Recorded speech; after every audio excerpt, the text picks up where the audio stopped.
I'm really, really easygoing until I'm not. And the minute you piss me off, then that's that.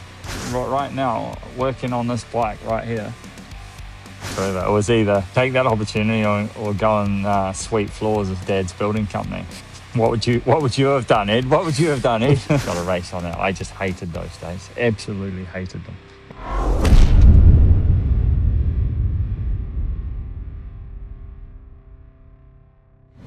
Hello everyone and welcome back to Blood and Thunder. This is episode 4 and as always we have a special guest every weekend joining myself and Lithuanian motocross hero Arminas Jasikonis, who I believe is sitting in its friend's sauna. Arminas, how are we doing? Are we a bit hot and bothered today? We're doing great. It's hot outside, it's hot inside, and we're already in episode 4. It's actually great, so let's get into it. We are joined with former MX2 World Champion, former East Coast Supercross Champion, a winner in the MX1 class, basically a New Zealand motocross hero, Mr. Ben Townley. Ben, how are you doing today, mate? Lads, I'm good. I back from the UK and got home nice and early. I was pretty happy about that. Got the Tanel. That works good, eh? So I'm back in the workshop right now, getting ready for Lockheed. It's been quite hard to pin you down for this because you are a busy man, busier than me. I don't know on Arminas' side how busy Arminas is, but you certainly have a busier schedule than me. You've got T-handles in hand, doing top ends. It's all systems go really for the boys, isn't it? Yeah, it is. I'll be keen to hear what AJ's up to. You had a busy day on, AJ, or what's the go? Yeah, I was prepping the track actually here in Lithuania because we have a sidecar race world championship, so it's pour Oh, raining and then I have to prep the track, so it's it's not easy, but fun thing to do because I love to make tracks somehow with Bobcat. nice. Get stuck in, eh? You got Yeah. to taken some advice or a bit of education out of the weekend because they did a bloody good job on Fox Hills. Those boys turned it on. Oh yeah, I saw the way they prepped the track. It looked really good. Also with the tree chips and all, it looks really professional. Yeah, shit, they did a good job, eh? I would say it's the best prepped and maintained Grand Prix I've been to all year in the last 2 years. Yeah, it shows what a good bit of professional operation can do, and certainly just in setup, but also on management over the weekend because they basically took control of the situation. And I mean, it was by far and away the best one this year in terms of track management. That's for sure. That's it. And that Fox Hills, that is not an easy bit of dirt to work with, No. man. That is about it as it gets in the whole wide world. Does it have a grip? Good grip when it's watered. Yeah, but there's like a real small window to keep it there, right? And that's probably the hardest part of it. If you let it go off, Yeah. well, then it's like being in San Does it? Marino and Yeah. in the height of summer, you know. So yeah, they did a fantastic job of it. How well do you two know each other? What's the sort of relationship between Ben and Arminas before we get into the good stuff? Not that well, but I got injured and AJ took over my ride. And then Okay. This is yeah, it's like passing of the torch a little bit. That's where my yeah, career man. started actually. So The you can proper thank year. Ben. Yeah, to It be was honest, cool. exactly. I was, I was done. She was all she wrote for me, but Stefan had his eye on AJ quite a bit, yeah, he got that opportunity and he ran with it. So yeah, it was cool. I remember the time it was so much fun actually when you was still at the team hanging around. So much fun actually. I remember really well. And Yeah, now when now I started talking with you, so you're still the same dude. I try to bring the vibes, mate. You've got to have that glass brimming, not half full. You got to have it brimming. How crazy! Wait a minute. How crazy it was right now. Working on this bike right here is a guy that was working on our bike. Actually, that's crazy. Eh? So that year was that big German bastard in here, Yogi Bear. He was on the tools for me, and then he took over. Yeah, He took over for AJ. Yeah, yeah, and he was my yeah, suspension guy when I was on Yamaha also. yeah. Small world, eh? Ben, you was a young teenager from New Zealand and you move over to Europe. I believe it was in 2001. Why did you believe in yourself? What was going on? I know you won. Obviously, you were winning in your homeland, but what was the decision to take the leap and jump into Europe and go racing with the big boys? Well, funnily enough, I wasn't winning in my homeland. That's how the Really? opportunity even came about. Yeah, well, I just came up in a really good era. There was like 4 of us, and we were battling from the age of probably 8. There was actually probably more of us, but at the time when I was in that sort of 8 to 10-year-old bracket, there was probably 6, 7 of us, and then it sort of filtered down a little bit. And by the time we were 16, 17, there was 2 or 3 of us, and then the guy. So you could turn what you'd term as pro in New Zealand when you were 15. And so I went into what was then the 125 class, which would now be MX2. I went into that class and I finished second to one of my arch nemesis, basically, from the time I was 8 years old. And then he got offered that ride in Europe and he turned it down. He said no, he didn't want to do it. And I just turned 16 and they basically, just looked down the list, who's next on the list. And then, that was my name.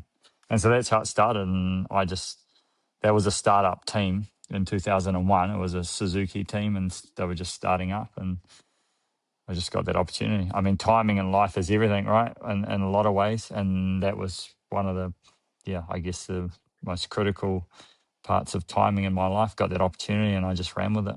When you were moving over to Europe, did you think twice about accepting the offer? Or were you keen as to jump across? No, I didn't even have to think about it at all. It was just a no-brainer whatsoever. It was either take that opportunity or go and sweep floors at my dad's building company. Pretty easy decision. What would you have done, Ed? What would you have done, Ed? I think I would have moved if it was the shoe was on the other foot and I had to move to New Zealand to become a rider and it was held in the same regard. I wouldn't think twice either, mate. To be honest, I don't think it would be a hard decision. Yeah, it wasn't. It wasn't at all.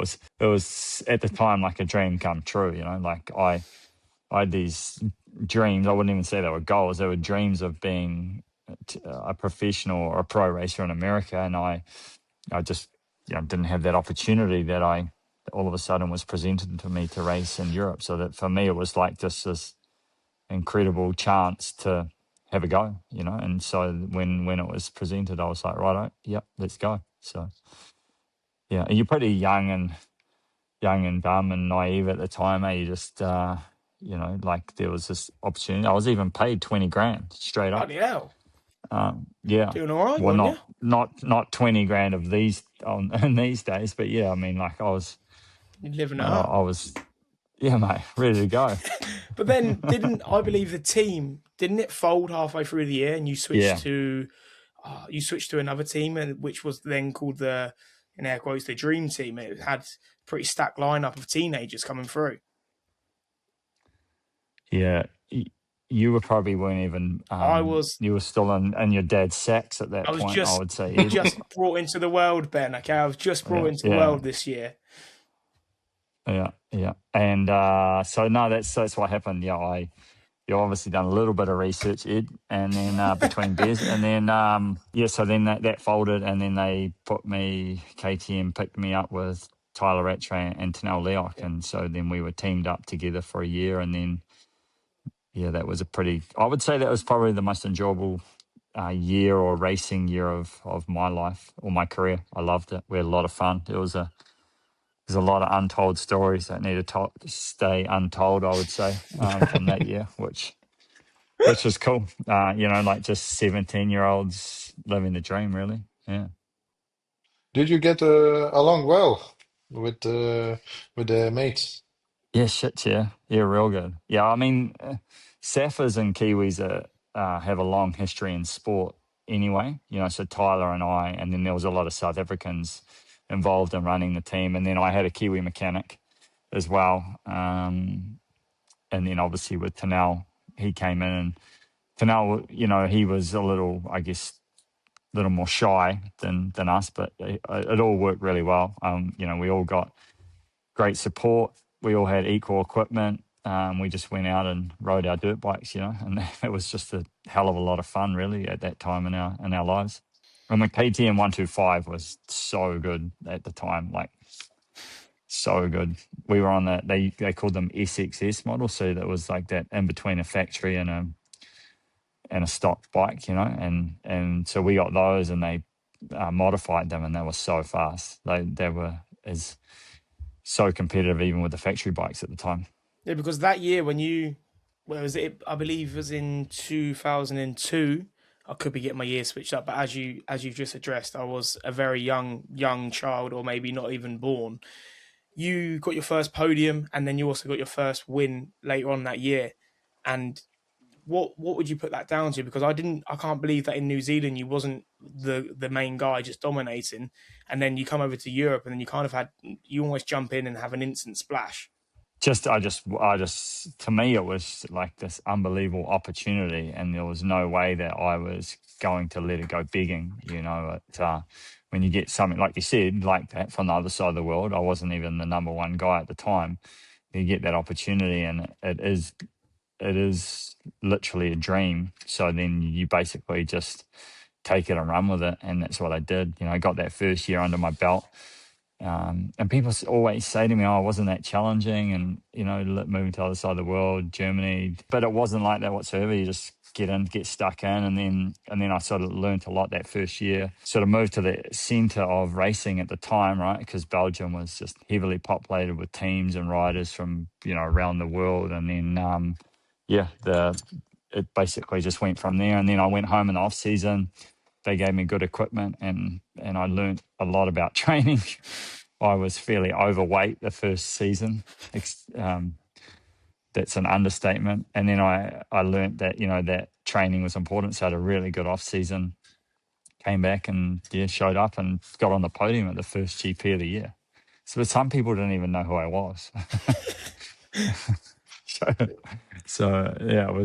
it was really cool time. And then, like you said, I was close to leading the championship after a few rounds, and then made a few mistakes. Obviously, I was pretty young and dumb at the time, but I had a good go. I was always up have a good crack. And then won in Sweden, and then I can't remember, was on the podium quite a number of times. It was quite good at the time. I assume it's probably the same, but for young kids with a KTM contract, you had bigger incentives. So for every GP you won or got on the podium, it basically incentivized next year's contract, right? So you got bonuses for that achievement at the time, Yeah. but you got big incentives to increase next year's salary, Life as Ben Townley as a late teen sounds amazing. It sounds like the heyday. It was awesome. It was brilliant. And, Yeah. and then life got even better, because in 2004, I think it was 6 moto DNFs. And don't start saying I've just researched this, because I do remember this of my motocross knowledge. Let's say 6 DNFs, but 21 moto wins or something along those lines. Crazy season. Yeah. Stacked group. Not bad, are we, Ben? We're not bad on the two wheels. Yeah, not bad. You go all right, son. You're a go all right, kid. It was a good year. I probably had a slight advantage in terms of like the 250 KTM at the time was very, very good, but it was very temperamental. Yeah. So the advantage I had in horsepower, I didn't have in reliability. So it sort of it went both ways there. But yeah, it was certainly a good year. I think you're right. I think there were like 32 motos, and I certainly won a lot of them.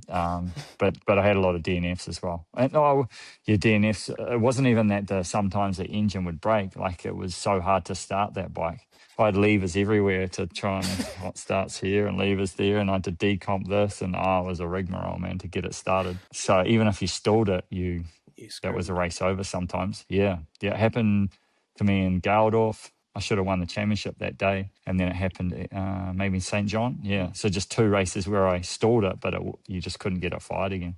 I wanted to ask, actually, when you think now, is there anything you could have done like a little bit different, or you're like 100% sure that's how it was supposed to be? Yeah, at the time, that's just how it was supposed to be, mate. Just living free. And I was like a sponge. I just soaked it all up. I was around Josh Coppins a lot. And then obviously in Belgium, you're around a lot of good riders in that era, so I just soaked it up. And that's why I just took off. I went from '01 to '04.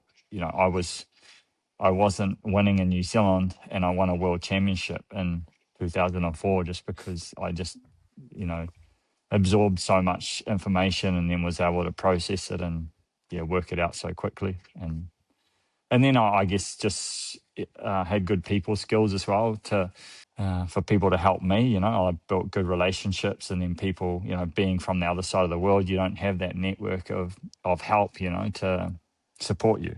So then I built really good relationships straight away, and that certainly helped a lot. Whether it be with engine guys or suspension guys or your mechanics, your team. So you look at Jorg, we've got a good relationship. He's working on my boys' bikes, so like when you have good relationships, it goes a long way. Yeah, but you're easygoing man. Like I haven't had so much time with you, but you seem like really easygoing. So for you is I think it's not hard to build around you good people around you, you know?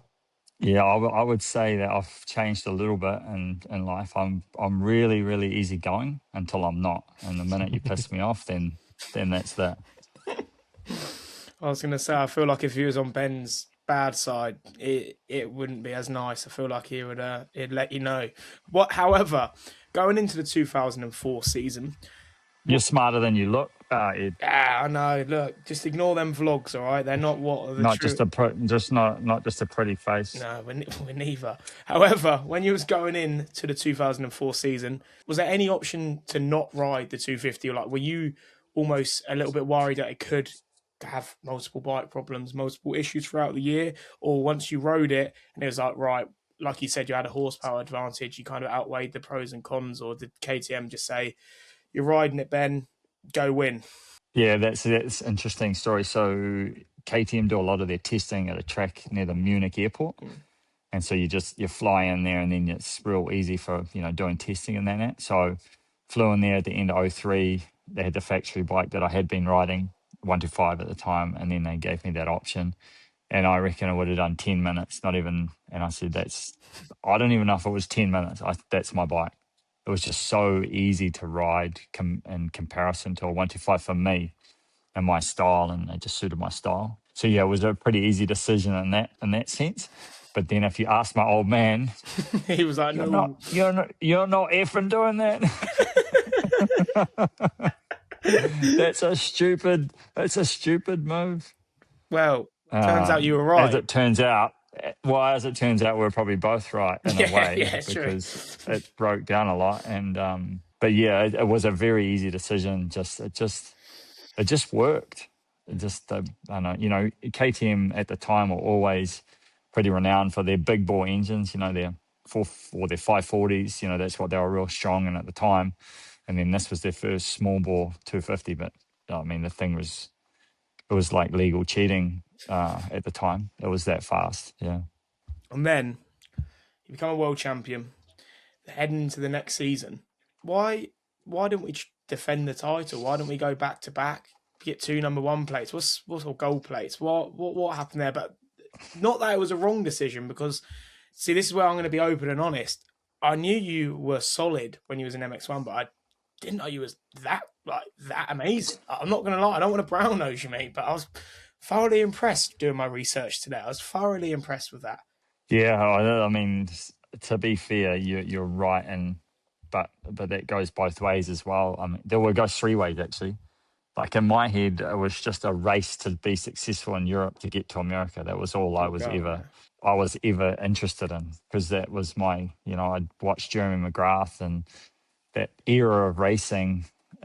My grandmother would tape all the races, on VHS. Do you know what that is? Is it VHS? Yes, do you know what that is? I used to watch the Ryan Hughes training schools on VHS when I was a little kid. All right, I know what that is. So, we'd watch that like 2 weeks after the race, and that's all I ever wanted to do. So then come to Europe, and that was like my was like getting on this train that could get on another train type of thing, you know. It was, but then that kind of changed in a sense because, you know, I started becoming successful here, and it all went probably a lot better than anyone could have ever expected. You know, well, I don't think anyone ever expected that. Nobody did. So, and then you are right. I could have defended for sure, but I was pretty. I don't know if I was cocky, but I was certainly confident. And then it was just better cheddar. That's all there was to it. Yeah. You know, you move. KTM needed somebody that could be competitive in the MX1 class, and I was pretty confident that I could do that. Yeah, and I think I won the second GP. You know, so I proved that I was ready to do that. Although I'd had a hell of an off season and I was terribly unfit because why do we keep I'd getting basically unfit? I'd celebrated. I started celebrating in Ireland where I won the championship, and I think I kept celebrating until New Year's, and in between that was 4 months basically. Seriously, Might 4 have even months. been 4 months. it might have even been 5. It might have even been 5 months. It was yeah. So I was terribly unfit to start that season. So to be fair, if I had not celebrated as much and been a little stricter on the off season, I would have been more competitive than I was. And to be fair, that KTM that I didn't. There's a whole story behind that. To make it short, the bike I tested wasn't the bike that I tested when I signed the deal. It wasn't the bike that I ended up racing, and that was a big, in my head, disadvantage because I really liked the bike that I tested, but they didn't want to continue with that engine package, so we never raced it. So it took a long time for me to get comfortable on that engine package as well. A long time. To answer your question, though, I stayed there because I got such a good offer to stay, and that was because KTM. It was right on that era of MX1 starting, and they needed somebody to take the torch basically, and that was I had a go at that, I guess, yeah. But I still was just set on racing in America. I mean, did you have any American goals when you was a young rider, or even just basically before your injury? Were you ever had an eye set on going stateside? Yeah, always was a dream actually. I was dreaming about it, but I think I was too afraid to go. Like I am kind of a bit weak in my head about getting homesick. So I was always a little bit holding on to that I would get so much like homesick. So I never really pushed for it. So, and when I think now, I a little bit regret because at some point I could have gone there and I could race at least like nationals, but yeah, I never done that. So a bit sad from my side about that. I to just jump in there. I believe it's harder for Europeans to go there than it is for Kiwis, South Africans, Australians from the other parts of the globe, because in Europe you're so comfortable with your surroundings and what you have here. Australia has a great championship, or Canada, or New Zealand has a good racing scene, but we don't have the industry to support it, right? So in terms of just talking dollars and cents, if you're European, you've got the World Championship, the national championships here to support you as a professional. So it's a lot harder to make that move because you're based at home, or this is home for you, right? In terms of for AJ, so to make that jump, it's a lot harder. Whereas for us, it's just it's just a no-brainer. You either want to be a professional, so you get on the plane and say adios, or you don't. So there's no way to really. I mean, Aussie, you can be a professional racer, but not to the obviously level of what you are in Europe or in America. I reckon that's one of the biggest things that I notice with British motocross. Like, riders are too comfortable. In British motocross, that's why we're not seeing the Tommy Searles or the Jamie Dobbs or those guys, like Conrad's a perfect example of that. He has some serious skills, that lad, but he's in a comfortable spot, earning some good cheddar, and he's happy doing that, which I respect that. I'm not saying that's a wrong thing, but it's just the environment, of what's created, It's a double-edged sword because, like you say, then you have I don't know who's the next British talent coming through. Like currently in EMX 250 and EMX 125, there's solid riders, but no one who's probably on any factory radars. Like no one who's going to jump up in a factory deal and then springboard. But I don't know. Well, I tell you, there could be. I've seen that myself because last year and this year,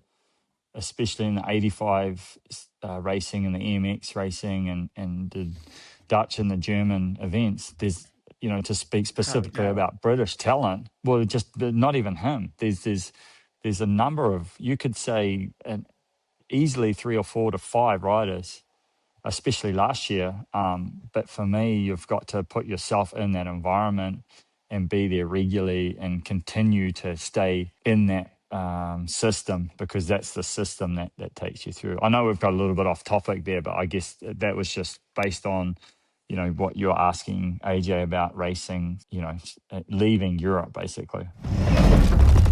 MX1 success, MX2 success. I actually believe at the time when you won in MX1, you were the first person to win in the newly formed or named MX1 and MX2 class. So another bit of history there for the viewers and listeners. But then we get the call from an iconic motocross figure in the world, Mitch Payton, and you go stateside. But even though you had success in America, and we got onto this is where I really remember Ben Townley as a 5-year-old kid, 2007, the outdoor battle with Ryan Villopoto is absolutely legendary. Still have the DVD of the formula, but it also snowballed into when the injury started to really pile up. So take me through the America, getting called up, going to PC, and sort of how that all come about, because that was then your ultimate dream secured. Yeah, absolutely. Yeah, so that was in 2005 when things were, you're getting options to continue in Europe or make that move, So it was in my head, it's easy to say it was now or never, in terms of like you stay in Europe and have a career and chase world championships or go that direction, and start it. Well, not start again, but I guess start the process of including Supercross, into being a racer. So yeah, did that. Oh, it was probably a pretty easy decision because, like I said all along, it was a dream, as a kid. And I raced for Kawasaki from when I was 8 years old till I was 16. So pro circuit was, it seemed like the place to be. Like every kid's dream, I guess. And obviously at the time, also taking into account that they just became super successful on the 4-stroke, like it was just a monster of a team, literally.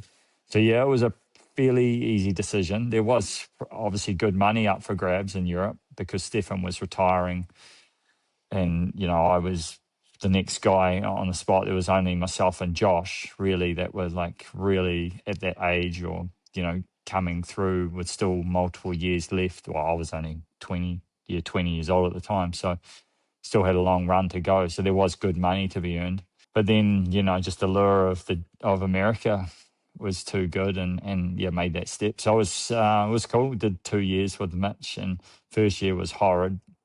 Had a practice crash right before the season started. Had a pretty good off season, and did my ACL. So then recovered from that. Came back to my first race. It was Redbud. Did pretty well there. I think I got 5th or 6th after being, I hadn't raced for a good 9 months, and then might even been longer. And then next week was practicing, and engine let go, and I went out the front. This was just on a practice track. Rod went through the bottom of the engine, and then broke my collarbone. So then I was out again, and I came back from Madeley for the Motocross of Nations, and that was one of the best days of my racing career because New Zealand got on the podium. So that was pretty cool. So although it was a tough year, that was a very very monumental day for motocross in New Zealand. Certainly for myself and Josh and Cody, because we'd been on numerous teams prior to that, and then to get on the podium was pretty cool that day. So that was 2006. Not much to write home about apart from that. And then 2007 had a really good off season. just came in ready. I didn't have any injuries leading into that year, and obviously on a really good team, really good bike that had at that point. That was the 5th year, I think, on that four stroke that they developed. 03 was it? I can't remember. At least 3 or 4 years, and yeah, that was a crazy good year. Won I think 3 or 4 Supercrosses. Won that championship. Off the start of a pretty tough first round. DNF the first round. I had an engine let go there. Fought all the way back to win that championship on the last lap of that championship, which is only a short championship. It's only like 7 rounds. Yeah. So that was cool. That was like something to tick off, because that's what I'd wanted to be racing Supercross. And then went to outdoors, and that was a hell of a season. It was really cool. I think obviously came in really well prepared, even though I'd had that ACL injury the year before, I'd built up, a tremendous amount of fitness training with Alden and was, ready to go. And I was pretty determined to have a good crack at it as well. I believed coming off of, had been a couple of years prior where I'd won the World Championship and then raced for the MX1 Championship as well, that I was pretty confident that I should, compete with or for that championship. And as it turned out, it was only Villopoto and myself. But yeah, I was pretty keen to get stuck in there. Did your Supercross success become more of a surprise then? Did you ever think that you'd win essentially in your debut year and become a champion? Like, would you hold that on the same level of accomplishments as your world title, say, at motocross, or maybe even higher because it's a different discipline? Yeah, certainly I wouldn't hold it any lower. Definitely wouldn't. They're each held in high regard in different ways and shapes and forms, I guess, So the way that all transpired, the first round, and then coming off the back of, pretty, injury ravaged first year, I would say that it was significant for me to get that win for sure. And it didn't come as easy as I probably thought it would, maybe because of the injuries.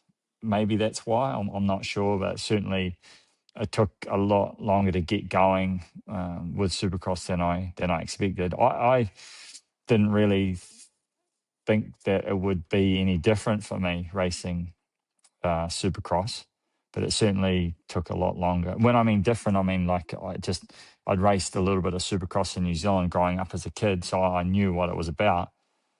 But it just took a little bit longer. Like I can remember so vividly the first round that I went to was in Atlanta, and you go from a practice track that's the same. It's the replica, right? They're built by the same people, but there's no tough blocks and there's no stadium surrounding it, and there's no arches like finish line stuff, and all of a sudden it's like the track's been shrunk, like because there's hay bales and there's those arches and there's the stadium around it. You feel like something's happened, like it's all been shrunk down, but obviously it's just the environment that you're in. So it is pretty challenging first go at it. It's certainly daunting, I would say, would be the word when you first get out there. But like anything, you just become accustomed to it and you work through it. Should have got Arminas to do Supercross. Them long legs would be advantageous through the whoops, or am I wrong there? But I'd imagine it'd be a bit easier to start with long legs and Supercross. Yeah, mate, it would be like Moki, eh? Crash those things. Yeah, I'm just not sure if my timing would be correct. But I think I'm quite okay on timing, but I might smash my face a couple times at least till I learn the good timing. Oh, everyone does that, mate. I think there's about only one rider in the world that doesn't do that. But other than that, it's everyone's had a good go at that. Couldn't pay this intermediate rider to give that a go. After this year, it was at high, of course. Obviously, you're going to be extremely disappointed to lose out on the 250 title. You go to Honda. It's kind of just when all the injuries start really happening. I mean, you didn't really get, I think it was 2010, you got a full outdoor season in. But other than that, it was just, for a lack of a better term, just shit thrown at you, really. So what was was it just typical motocross, it's when the luck's not on your side, it can really snowball, like you both can attest to. Oh no, I mean there was peaks and troughs in there, sure. Like well, you know, the highs and lows. I 08 and 09, obviously some lows there. But you make your bed, you got to sleep in it, right? And that's basically what happened there. I got injured going to Honda, and then 08 was a bit of a write off, and then I want to get started again in 09 healthy, and then I was injured again, and I basically just I was burnt out with it by that point. You know, I'd been 9 years away from home, and I kind of thought the grass was greener on the other side, so I just wanted a bit of time out. So I did go home, and it was good for me. I really felt like that was great, but it also exposed the fact that like how good home was as well, you know. So it was a double-edged sword there in a respect, because after that, from that point on, I always was like, oh shit, I'd love to be at home fishing right now, or you know, like it was one of those. So then 10 was good. I come into 10 like shit hot, ready to go, and then I had a small injury. I missed a gear. The old Honda gearbox was a bit soft back in those days, and missed a shift going up this hill, and I hit my stomach and I perforated my my bowel, and so I came into the season a little underprepared, off the back of being really prepared. Like I lost all of that, but it was pretty good. I enjoyed that. David Pingree was the team manager, and he moved heaven and earth for me that year. It was a privateer team, but he was really close with Mitch, and obviously I still was, and with Bones as well, the suspension guy. Yeah. And so they moved heaven and earth for me, and we had a good season. I should have won a moto. I probably should have been on the podium more, but just it was nature of like being out of pro racing for a couple of years, and you know we'd had Levi young, you know, so we had a kid then, so I just wasn't quite in the groove fully. Yeah, and then and then I had another low year in 12, and then I can't remember. Yeah, it's just all a bit blurry. I don't remember the bad times that well. Good. I've got this crazy mindset, like I can remember the good times so clearly, and the bad times I've like vanished from my mind, like just erased them. So I can't really remember. And then I had a really cool time in Australia doing some racing, getting going again, and then I was going to fill in for Reedy when he hurt himself, and I was so amped for that. Like in my mind, I was the fastest rider in the world at the time, and I would challenge anyone to say that I wasn't, because I was moving. You know, I won a Australian round. Josh had just come back from the World Championship, so it was his first year racing in Australia, and I won an Australian round by 50-something seconds over him in one moto. So like it gives you a little bit of context of how good I was going. And then Reedy got injured, and I was going to fill in for him, and I was so excited. I wanted some redemption from 07 to just blow RV's doors off, but unfortunately, I got too keen, is what you'd call it. I wanted to come in prepared as I possibly could into that season, and I was way too keen, and I got injured again.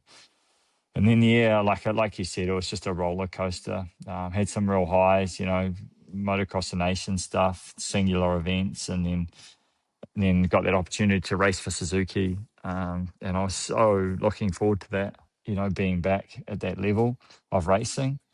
I felt like I had, like in my head, I felt like I had 2 or 3 years in me, you know, because I'd had so much time off through injuries. And, it just didn't fit, man. It was like square peg, round hole. And as hard as I tried, and I genuinely tried so hard because I really wanted that opportunity, it just didn't fit, eh? And I couldn't do what I had in my head to do. So it was a shame that it ended the way it did, I guess, in that sense. And that's how AJ got the shot to have a crack. But it was cool to ride for Suzuki as well, because like Sylvain, so if you wind the clock back to 05, it was either go to Pro Circuit or actually probably move to Suzuki and race then. And obviously, you know, history, you know, went on to PC and that. But then to come and ride the factory Suzuki, like for a really true factory team, was cool. It was a great environment to be in, but it just wasn't. Yeah, it wasn't to be. I mean, this is quite.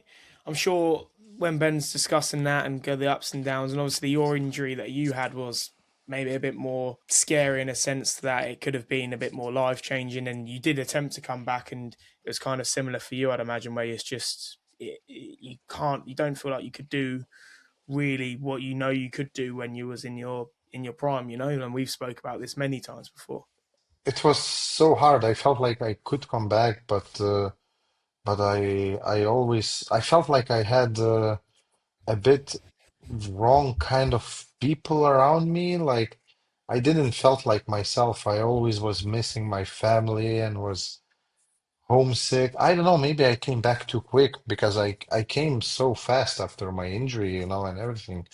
So I feel like something was not clicking in, and then I started pulling away slowly, slowly. But I feel like that was a bit wrong decision for myself, and I needed some people around me who would kick my ass and say, "Hey, you're still capable on riding GPs." Like I had one moto in like Lommel, I don't remember, like P6 or something. After my injury, like I don't know, like 7 months after my injury, and then I felt like I'm not capable, but to be honest, I was capable. I just needed somebody to really like kick my ass and tell me that, hey, you're still able to do it, and just go and work yourself out. And so it's a bit pity, but I feel like it was meant to be like that, in a way. So yeah, and coming back to like Ben's situation. Ben's bad days made my good days. So kind of I took over his role. So I feel it was my beginning. With Ben, it was my beginning, to be honest. Yeah, if you talking about in terms of the what am I trying to say here? Those that mentoring is what you would call that, AJ. Like, I think that if you're from, let's say, like outside of the main racing countries of Europe, say Italy or Spain, France, Belgium, Holland, Germany. If you those are the main countries. If you're from outside that and you don't have good mentoring, and I think that's probably speaking to your point, and I can say very similar. If you don't have that support network and that someone that has experience from the past, because that's where you generally, it's not very often that someone just comes in and does what I did, in my career. But when I got to a point, I also needed that support network and mentoring when things weren't going right. When things are going good, man, she's just like, it's a dream ride. Yeah, it is. But like you say, when things aren't going quite right, you need to lean you on somebody, or you need that support network to steer you to say, hey, out of bad times come good times. Like after rain, there's always sun at some point. And but if you don't have that somebody or that mentor to lean on, it's tricky, and you can't see the light at the end of the tunnel sometimes. Yeah. So I understand completely what you're saying. I hope that makes sense in explaining it like that. Yeah, 100% I agree with you. I think we understand each other. So that's somebody to have lean on to. It's something what you need, and yeah, that you're correct. Thanks to Ben for being a great guest on this podcast. We're going to get to the final segment that we have on here. If anyone goes to the MXGP races, when the EMX 125 class is on, if you're at any events where there's the 85s, and basically anywhere in Europe at high level racing, Ben is there because he's got his kids now sort of climbing the ranks. And I want to start with, how much do you think your experiences can benefit the boys? Because like we've just discussed then, it ties in quite well, where if you don't have the support network, you don't have people in your corner sort of trying to push you through the bad days, it gets a lot harder. And no one really better to listen to than Mr. Townley, I'd say. So do the boys like to lean into your experience, or do sometimes they get maybe a little bit annoyed because it's coming from dad? Well, you were 16 as well at one point, Ed, so you Yeah, can, and yeah. a lot, it was a lot shorter time ago than it was for me, so you can probably think back and go, I was young and dumb as well. That's an interesting question you pose, because at the end of the day, this is how I always sort of answer that. They can and do get a lot of value from me and my experiences and throughout, my, I guess, success as a racer. But, and this is where it's a very big but, they still have to get on the bike and experience and go through the motions of those experiences themselves. You can't bypass any of that for them. You can assist them to get to those experiences, through whatever it may be. But at the end of the day, they have to go out and make those mistakes or understand what it takes to do certain aspects of it themselves. And so that's why I don't believe there is advantages in some small shapes and forms of it, but not in huge, big spades of it, And I genuinely believe that, you just look around at the competition that Levi's racing with, and some of those kids, like, you used the word talent before, like some of the talent that some of those kids have is incredible, and my boys don't have that, and they have to work just as hard as anyone else on the start line. So I think, in a nutshell, they do get, great assistance, but they've got to go through it themselves and get that experience. So, You were speaking or talking the praise of the EMX system in comparison to, say, maybe obviously racing domestically back at home. And I would say in America that it doesn't really shape their riders for the pro scene as well. Of course, their different schedule is completely different there. Like, it all seems more short, 1 day format. It's like just goes like, I don't know, it sounds vicious, 2 practice or quali sessions, going. But does Levi, and also if anything in this you want not to be included, we can cut it out. But where is Levi, and we also got to include Jagger's end goal? Do they want to follow their father's footsteps and go stateside? Like we've all kind of just said, it's like we all hold the American racing on a pedestal, but you've got to earn your stripes in Europe. So is that one of the goals that's maybe on their list, or it's too early to say because you're still learning the ropes? yeah, so there's three things there that stand out. Firstly, they're not following, definitely I don't want them, and nor should they follow in my footsteps. They need to pave their own Yeah. footsteps. I think that's really important. I say that because I've watched, especially in New Zealand, I guess in rugby or other sports, it's not a positive. I don't think it's positive, nor is it healthy to try and follow in those footsteps. So that's one thing that I'm really conscious of. So for them, they personally do want to race in America. So that's the next part of that, your point there. And that's off their own interests. We're not watching on VHS tapes anymore. We're watching live motocross on a Sunday afternoon well, I shouldn't say while mum's on the barbecue cooking, and we're having a little race day party and whatnot. So it's a different world, and they're watching vlogs and all that crap all over the internet that you young fellas seem to cook up, and so it's a different world, but it's the same in a sense of that's their dream. They want to pursue racing in America, and it's not that they don't want to pursue racing here, it's just they grew up following the American racing. And I've heard Levi talk about it, like we're on right now, it's 5 a.m., in New Zealand. So you can't sit there and watch MXGP live, you watch the highlights. So you're just more attracted to the American scene just because of, by nature, our country, I guess, we're English speaking, it's on at the right time of the day to follow it, type of thing, So I would say that's probably why, and it's easy to get to. It's half the distance for us, it's 24 hours of flying time to get here. It's 12 hours to America, so that's, I guess, just the nuts and bolts of it. And in terms of like being here, it's more what transpired, right? Because Yeah.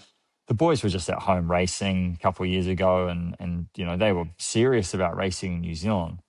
And then it was actually Ruben was like, he actually suggested, why don't you come over and bring Levi to the World Junior Championship in Holland? And I was like, oh, yeah, it could be an idea. And we sort of had mulled it over, and then we did it. And then obviously he was successful. And then out of that came opportunities. And I was, I guess, I wouldn't say I was sort of ignorant to it before that, but I certainly wasn't aware of the system that was here and the environment, and then when he did get that opportunity to race here on a 125 for these 2 years, and we took that opportunity, and now I've seen, the environment of what you can learn, and it's not about the results, it's about everything that goes with the racing over here. And, for like this weekend, for example, these young kids, 65s and 85s, have been racing at a GP, it's a massive part of, I would say, an advantage for these European kids that are trying to set up their careers and are trying to pave their path going forward, So I do genuinely believe if you are in the age bracket from 12 to 16, this is the best place to be at that age to cut your teeth, really. And that's why I'm doing it with my boys, because I guess Levi proved that, what we were doing, they're capable of running with the best kids in the world. And usually the best kids go on to have, careers, so that's how that all transpired and why we're doing what we're doing through last year and this year. And I'm sure it'll continue on into the next couple of years as well. Right, we have got the first quickfire question. What do you prefer? And this can be an aspect of racing, watching, or just the general vibe. Supercross or motocross? Oh, Supercross. Okay, I need your help a little bit here. We've got your hometown's name on this here, but I'm not confident I can pronounce it very well. Tapo. Yeah, that's about, you've butchered it about as bad as I've ever heard it. So you can, there's never been a worse pronunciation of it. Can we get a demonstration, please? Paula, don't edit that one bit. That's going to end up on NZMX memes. There's no doubt about it. I'm going to be on New Zealand motocross, hung up by a memes. Here. Yeah. Right. Well, can I please have a demonstration how it's said so I can at least get the question correct, please? Taupo. Right. Taupo or Tallahassee? Oh, Taupo. Holy shit. That's not even comparable. You've got swamp water or beautiful, pristine lake water with beautiful trout and mountains and... Sounds pretty easy. It's not even compare. Yeah, that was very easy pick. Yeah. Sand or hard pack? Sand. The whole shot or set the fastest lap of the race? Without a result, you're not putting the result in there. Yeah, we don't know the result. You could have set the fastest lap and got 10th, or you could have got the whole shot and got 10th. That's a bit more humbling, isn't it? Getting the whole shot and getting 10th. Yeah, I could go either way on that. Whole shots, that's a pretty cool feeling, a whole shot. Even at my local race meetings in a very low... Everyone can see a whole shot. Not everyone can see a fastest lap. I like that. That's the fastest rider you've ever lined up against. Or James Stewart. Yeah, that is my hero. If you've got his number, send it to me so I can pester him. I'm joking. Don't do that. Toughest track you've ever raced? Well, I mean, and tough in my mind, I think it's good to give a little bit of context to that. It would just be like one of those days in 2005, a European day where you've raced on a Saturday, track conditions have been prime, and then it's just absolutely pissed it down all night, and there is no one of the likes of Justin Barclay to go and tune that thing up, so that you just basically go out there and ride it, just flooded. And then the track gets about as wide as a tyre width the entire way around, and you've got a race on it. I just hated those days. Absolutely hated them. So I could say Portugal 2005 was one of those days. there were multiple days in 2005. Yeah, they would be what I would say. What was the question? The toughest track. Toughest, yeah. Those days. They don't Yeah. sound fun. They Sucked. They don't sound very fun. It's enough to put a man off. That it is, yeah. What's one track or event that you can put in there that every fan should go and experience to watch? Erne. Yeah, not bad. It's like being an outdoor supercross race. Out of the current MXGP grid, who is the best starter? Tom Vial. See, we had Tom on here, and he was very humble, wasn't he? I mean, he was saying Lucas is, but we both agree that it's Tom. If you was never a racer, you actually kind of tapped into this. What would your career path been? Working for the old man, or maybe venture off and do something else? Definitely would have started on a building site. There's no doubt about it. Yeah. What's a hidden talent nobody knows about that you have? Ooh.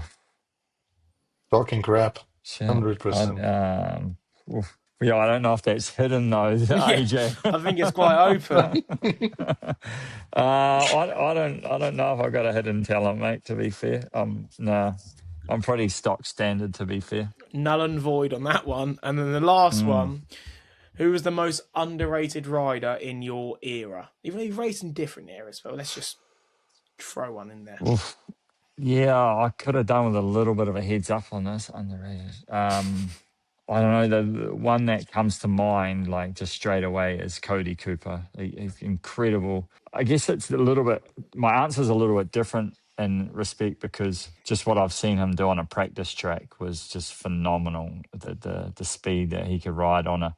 He was one of those types of riders that when he was comfortable in his own environment, and when I mean his own environment, like near his own town, and whatnot, like the boy could absolutely throw down. So I would say him, that he stands out in New Zealand for sure. Yeah.